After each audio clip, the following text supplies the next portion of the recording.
لله رب العالمين والصلاة والسلام على سيد الأنبياء والمرسلين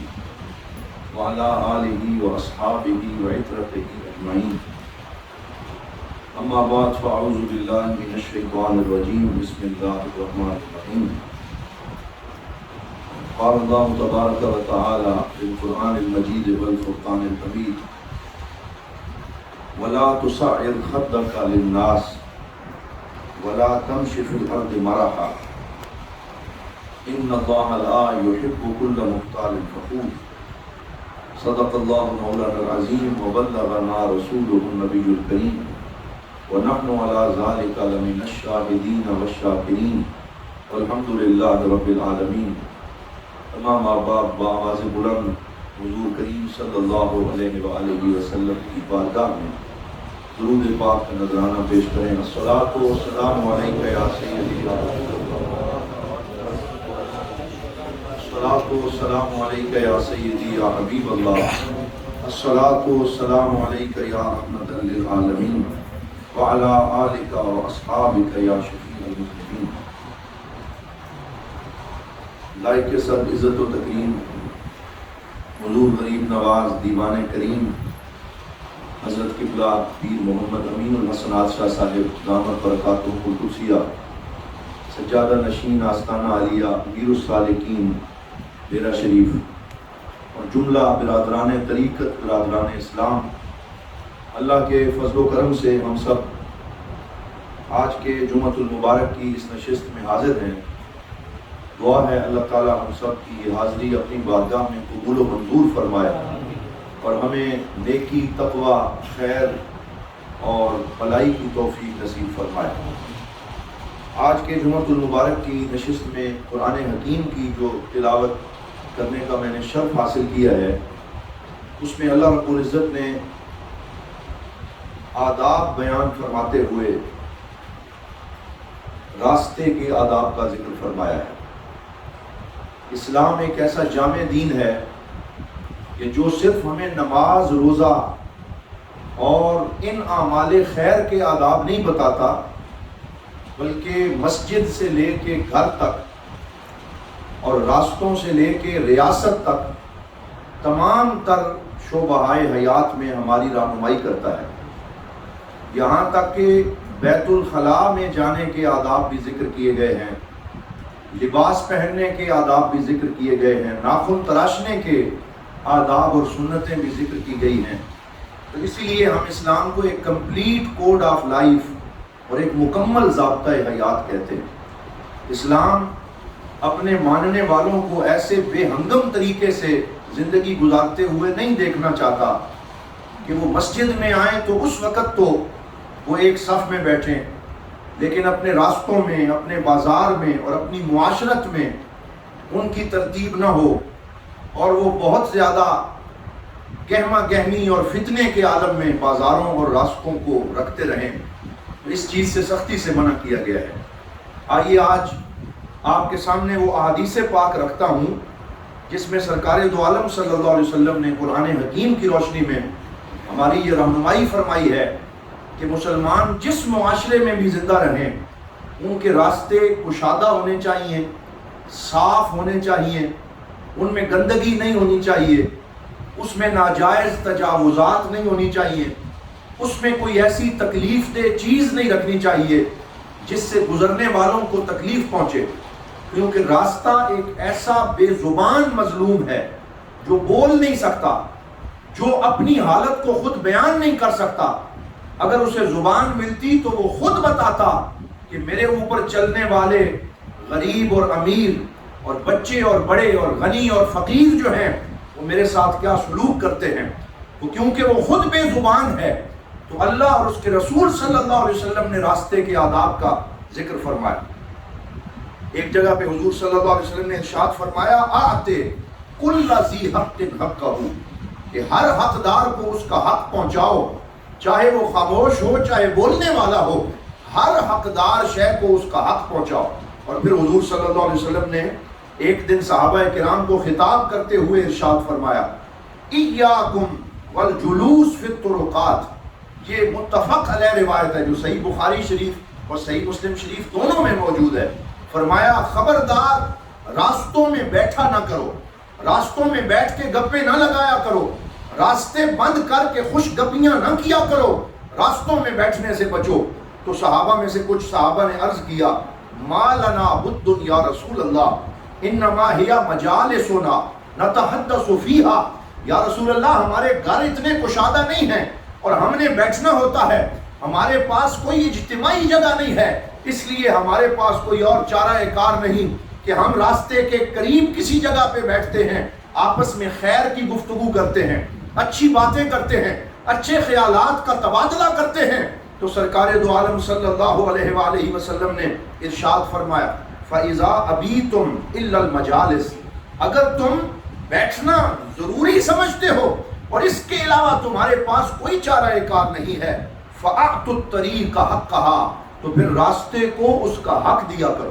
کیا ارشاد فرمایا؟ راستے کو اس کا حق دیا کرو۔ یا رسول اللہ فرمائیے یہ راستے کا حق کیا ہے؟ تو سرکار دو عالم صلی اللہ علیہ وسلم نے 5 چیزوں کو ذکر فرمایا۔ صحابہ نے عرض کیا وما حق الطریق، راستے کا حق کیا ہے؟ ارشاد فرمایا غض البصر، سب سے پہلی شے راستے کا حق یہ ہے کہ جب تم راستے میں بامر مجبوری بیٹھنا پڑے کسی وجہ سے، تمہاری نگاہیں جھکی ہوئی ہوں، تمہارے چہرے پہ وقار ہو، تمہارے چہرے اور آنکھوں میں حیا کا زیور جو ہے وہ موجود ہو، آنے جانے والوں کو تاڑتے رہنا، ان کی جاسوسی کرنا، ان کے بارے میں غلط تبصرے کرنا، یہ تمہارا کام نہیں ہونا چاہیے۔ پہلا حق راستے کا یہ ہے غض البصر، کہ اپنے آنکھوں کو نیچا رکھنا اور باوقار طریقے سے بیٹھنا۔ دوسری بات ارشاد فرمائی وَكَفُّ الْأَذَى، کہ لوگوں سے ہر طرح کی تکلیف کو روکے رکھنا، یہ جسمانی تکلیف بھی ہے، یہ معنوی تکلیف بھی ہے، یعنی راستے کو تنگ نہ کرنا، راستے میں کوئی ایسی شے کھڑی نہ کرنا، کوئی بدبودار شے وہاں پہ نہ پھینکنا کہ جس کی وجہ سے لوگوں کو تکلیف ہو اور ان کو راستے کے اندر تنگی بن جائے۔ تو فرمایا پہلی چیز آنکھیں نیچی رکھو، دوسری یہ ہے کہ تکلیف کو اپنی طرف سے روک لو، کہ تمہاری طرف سے کوئی ایسی شے سامنے نہیں آنی چاہیے جو تکلیف کا سبب بنے۔ تیسرا فرمایا وَرَدُّ السَّلَامِ،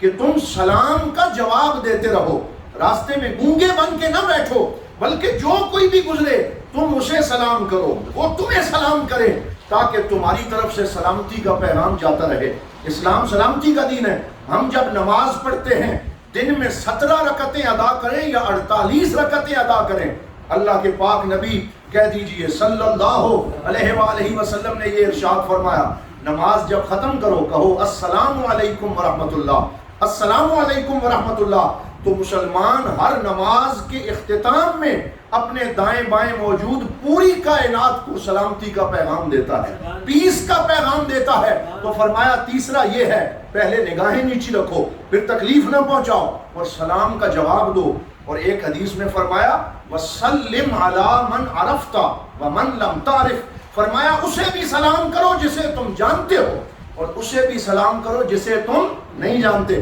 ہر آنے جانے والے کو اپنی طرف سے سلامتی کا پیغام دیتے رہو۔ اور آخری 2 چیزیں ذکر فرمائیں وَأَمْرٌ بِالْمَعْرُوفِ وَنَهْيٌ عَنِ الْمُنْكَرِ، کہ راستے میں بیٹھنا ہو یا راستے سے گزرنا ہو تو پھر اپنی اولادوں کو، اپنی آنے والی نسلوں کو جن پہ تمہارا حکم چلتا ہے ان کو نیکی اور خیر کا حکم دیتے رہو، بری حرکتوں سے منع کرتے رہو۔ یہ 5 وہ حقوق ہیں جو راستے کے حوالے سے ہمارے پاک نبی صلی اللہ علیہ وسلم نے عطا فرمائے۔ اگر آپ اس حدیث پہ تھوڑا سا غور کر لیں اور اس کی تحلیل کریں تو آپ کو پتہ چلے گا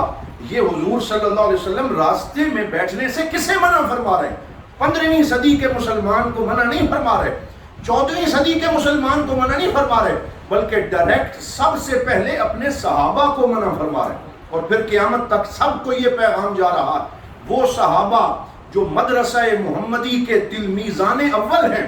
وہ صحابہ جنہوں نے سرکار کی نگاہ سے فیض پایا ہے، وہ صحابہ جو اخلاق اور تقوی کا اعلیٰ معیار ہیں، وہ صحابہ کرام رضوان اللہ علیہ مجمعین کہ جن کی نگاہیں ہر وقت جھکی رہتی ہیں، جب ان کے لیے یہ احکامات ہیں تو آج ہمارے لیے یہ احکام کتنے سخت ہوں گے۔ تو ہمارے اوپر زیادہ ان احکامات کو پورا کرنے کی ذمہ داری عائد ہوگی۔ پھر ایک حدیث پاک میں حضور صلی اللہ علیہ وسلم نے یہ واضح طور پہ ارشاد فرمایا یہ آج میں دیکھتا ہوں اپنے علاقوں میں بھی مختلف دیہات میں جانا ہوتا ہے، بعض ایسے مقامات ہیں جہاں پہ راستہ اتنا تنگ کر دیا گیا ہے کہ اللہ نہ کرے اگر کوئی اس دنیا سے چلا جائے تو اس کی چارپائی بھی نہیں گزاری جا سکتی، اور ایسے دلخراش منظر سامنے آئے ہیں کہ چھتوں کے اوپر چڑھ کے چارپائی کو گزارا گیا۔ یہ کیسی معاشرت ہے، یہ کیسا اسلام ہے کہ ہم اپنے وسیع گھر بنانے کی ہوس میں راستوں کو اتنا تنگ کر دیں، نہ اپنا خیال کریں نہ دوسروں کا خیال کریں، تو اس سے بڑی تنگی اور کیا ہو سکتی ہے۔ گھر بناتے ہوئے صرف چند فٹ کی خاطر دیواروں کو آگے رکھ لیا جاتا، اور بعض لوگ ایسے ہیں جو 10-15 فٹ کی چوڑی گلی میں اپنی سیڑھی رکھنے کے شوق میں 3-3 فٹ دونوں طرف سے اس گلی کا راستہ مار لیتے ہیں، وہاں سے گاڑی نہیں گزر سکتی، وہاں سے ایمبولینس کا گزر نہیں ہو سکتا، تو اس کی وجہ سے تمام مسلمانوں کو تکلیف پہنچتی۔ یہ حدیث پاک سماعت فرمان، حضور صلی اللہ علیہ وسلم نے ارشاد فرمایا، عن حذیفہ بن اسید رضی اللہ تعالی عنہ، حضرت حذیفہ فرماتے ہیں کہ قال النبی صلی اللہ علیہ وسلم، من ازل مسلمین فی طرقاتہم وجبت علیہم لعنتہم، فرمایا وہ لوگ جو مسلمانوں کو ان کے راستوں میں تکلیف پہنچاتے ہیں، راستوں کو تنگ کر کے، راستوں کو گندا کر کے، راستوں کے اندر تنگی پیدا کر کے، تو فرمایا ویسے ہم لعن تان سے اسلام منع کرتا ہے، برا بھلا کہنے سے منع کرتا ہے، لیکن ان کے بارے میں فرمایا ان کی اس برائی کا بیان کرنا مسلمانوں پہ واجب ہے، مسلمانوں پہ لازم ہے کہ وہ خاموش نہ رہیں، بلکہ جو مقتدر طبقے ہیں وہ آگے آئیں۔ آج جب حکومت تجاوزات کو ہٹاتی ہے اور یہ کہتی ہے کہ یہاں ناجائز تجاوزات ہیں، تو لوگ احتجاج کرتے ہوئے پلے کارڈ اٹھا کے سامنے آ جاتے ہیں، لیکن وہ یہ نہیں سوچتے کہ ہم جب اس پہ بیٹھے تھے تو ناجائز حکومت یا عام عوام کے راستے میں ہم نے تجاوزات کی تھی، جس سے اسلام نے واضح طور پہ منع فرمایا۔ پھر ایک حدیث پاک میں حضور صلی اللہ علیہ وسلم نے کوڑا کرکٹ پھینکنے سے، یہ جو گندگی ہوتی ہے اور کوئی ہم نے واضح نظام اس کا وضع نہیں کیا جو کہ ہم سب کی ذمہ داری تھی،